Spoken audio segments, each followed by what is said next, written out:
On diet daw.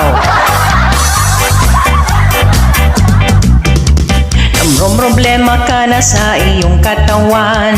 Bakit kilo mo dumodoble na? Kain ka ng kain ng iyong nakikita. Kahit na sinasabi mo on diet ka. Kahit na mamulubi ka na, basta ba makasangyupsal ka. Wala nang natira sa iyong pera. Mahilig more pagkain pa.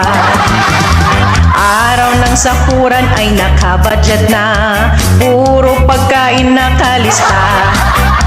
Baon ng anak mo, kinakain mo pa. Feeling bored ka sa bahay, walang magawa.